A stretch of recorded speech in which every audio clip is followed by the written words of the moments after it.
have you ever stood over the ball and wondered, is this the right club for the job? Maybe your 4-iron doesn't go far enough and your hybrid barrels through the green. Maybe you can't hit fairway woods but are terrified of driving irons. Well, today we are going to figure out what are those clubs that are best for you at the top of your bag, so you can stop guessing and start scoring.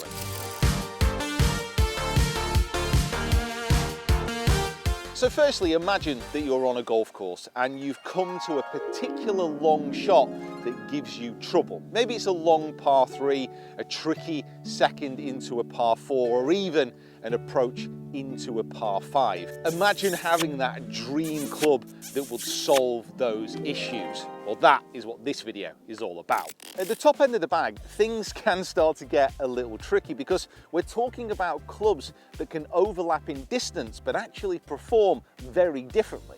The key is to have clubs with defined roles and of course that can help you overcome those awkward distances. So here's an example of one of the issues that you might face. I have a driving iron here and a hybrid, both at 18 degrees of loft, but just look at the difference in the flight when they're struck. You see, a hybrid is designed to get the ball up in the air and quickly and be forgiven from lots of different lies, whilst a driving iron is designed for a lower, more penetrating flight. Depending on the types of shot that you want to hit and your swing will have a massive impact on the clubs that you choose. The best way of understanding your distances with these clubs is just through testing, by hitting a lot of golf balls and measuring the results. Now you can do this roughly on the range, however, if you have the opportunity to go book some time on a launch monitor or to go to a PGA professional who can guide you through a gapping session, it's the only way to really understand your numbers. For example, here's a breakdown of the data that I've collected with the clubs at the top end of my bag, and I'm looking for a number of different factors here. Firstly, we're looking at carry distance, so how far that ball is traveling through the air. But that's not the only thing that we need to know. We're also looking at things like launch angle, so that is how quickly the ball gets into the air when struck. Again, these are all factors that are going to have a huge impact on the clubs that will go in your bag. Now at the top end of the bag, you can have roughly 3 types of club: a fairway wood, a hybrid, and a driving iron or a utility iron. And each of these clubs will do something different. For a very quick explanation before we delve into more detail, let's head over to Titleist and a fitting that I had recently, and JJ can explain. So the easiest way to think about this for everybody is the wider we go, the higher we go. Okay. So at a T200 with an iron sole, we're going to be in the narrowest in this window, but we still have a lot of ball speed, great flight. And then in a 505 for that player that maybe should be in a hybrid but really likes irons, we have a really wide soled iron. Move to GT3, we're now moving up in width. We now have adjustability for CG heel toe and hosel adjustability, then GT2, then GT1. Then we look at, things like a GT318 or GT2, and all these are just going to keep moving that height up for the right player. So it's finding that gap. When we talked about the 3Ds in iron fitting, this is that same boat. Are you a player that's going to have par 5s or long par 3s that you're going to need the descent? Yep. Or are you a player that says, hey, I'm going to need something more off the tee that's landing a little shallower? Okay. So managing the peak height and the descent angle for the right setup is what we want to do. So this is a hybrid, and as the name suggests, it's a cross between a fairway wood and an iron. It's got a rounded sole and a lower center of gravity, and this makes it easier to launch into the air. Typically, it'll have a shorter shaft than a fairway wood for more control. Performance-wise, it's extremely forgiving, especially off-center hits. The launch will generally be higher with a moderate amount of spin, and this makes it excellent for carrying hazards or stopping quickly on greens. It can be used from various lines, off the fairway, out with the rough, or even bump and run shots around the green. Secondly, we have a driving or utility iron. Now, normally, this is an iron shape with a slightly thicker top edge, and that helps to mask what you can usually find as a hollow-bodied construction. Driving irons also usually have a lower and forward CG, coalescing in a lower driving flight. They're designed for a traditional iron look and feel, but with a little bit more added forgiveness and distance. Typically, they only normally come in lower lofts from about 17 to 23 degrees, and they usually offer more spin control than hybrids or fairway woods. Performance-wise, they have a lower and more penetrating flight with less spin, and they are great clubs if you play in windy conditions. Control-wise, if you're a better player, they often offer more precision than a hybrid or fairway wood, although they are less forgiving than a hybrid. They are best used from a tee or from good lies in the fairway.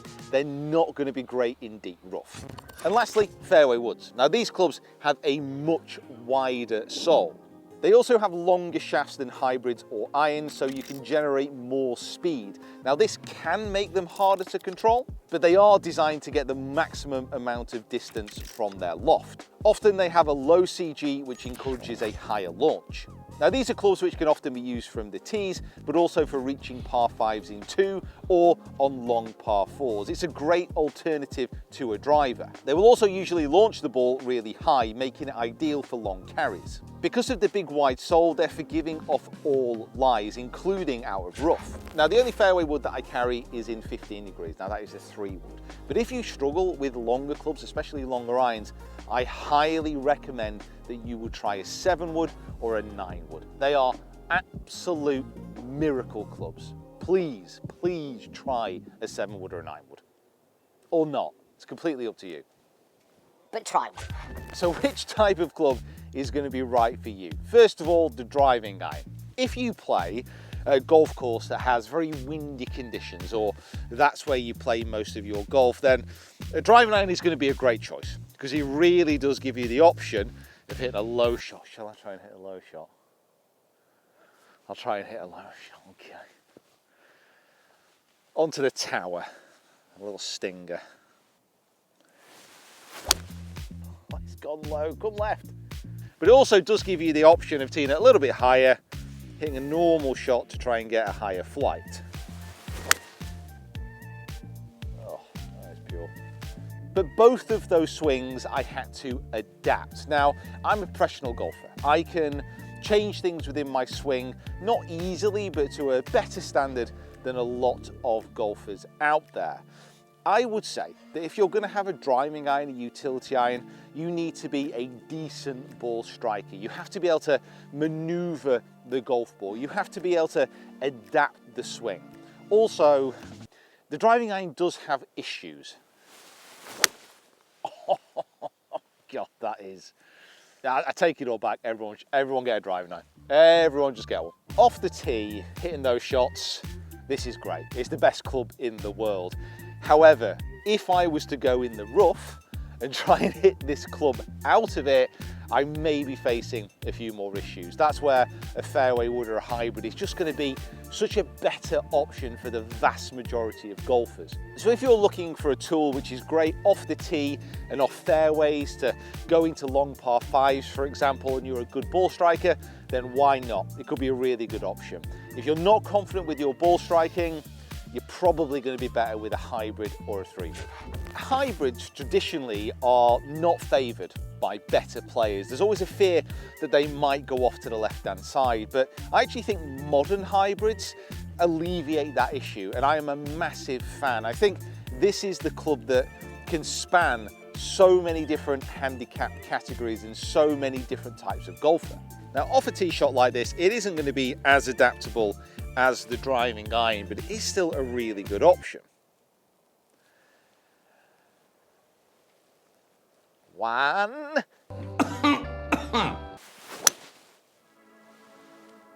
I mean, you can see the difference straight away in the height. Straight up into the sky, super high launch, and a nice soft landing. I would probably say that the hybrid is the most adaptable golf club as well. So off uneven lies, out of rough, off the tee, it really does do everything. So for me, the hybrid, it really doesn't have a category of golfer. Literally everyone can use these clubs, and I am delighted about that. Fairway Woods. Now, these are one of the most interesting clubs because of the amount of different lofts that you can get them in. So this is my 3-wood, and off the tee, it's a fantastic option to have.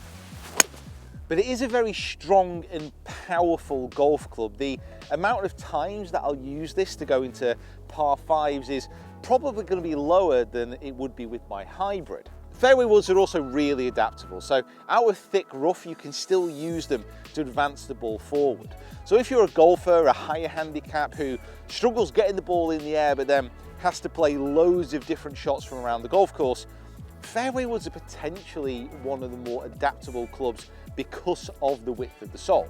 But I do want to reiterate the point. If you're looking for a club which is just easy to get up into the air, if you're struggling with your longer irons and the hybrids aren't quite a big enough of a jump, then 7 woods, 9 woods, those higher lofted fairway woods really are fantastic for many golfers. Oh, it's drilled. So what I'll throw up here are some different options that you could have at the top of your bag, depending on the course conditions that you play, depending on the type of golfer that you are, and your current ability level. Now, these are very rough guides, extremely rough guides. The only way to tell for sure is to have a fitting. Ultimately, it might only be possible to get a fitting if you're going to buy new clubs. If you're looking to pick stuff up secondhand, it could be a little bit more difficult. But during my recent fitting, when I kind of went through the whole process, my gapping at the top end of the bag is probably the best it's ever been. It was a really eye-opening experience in that regard. So if you do have the opportunity to get a fitting, I would recommend that you take it. Okay guys, huge thank you for watching. Hopefully that has helped you decide which clubs are going to be in the top end of your bag. Make sure you subscribe to the channel if you haven't already, and check out these videos here. You really are the most devious in New York City.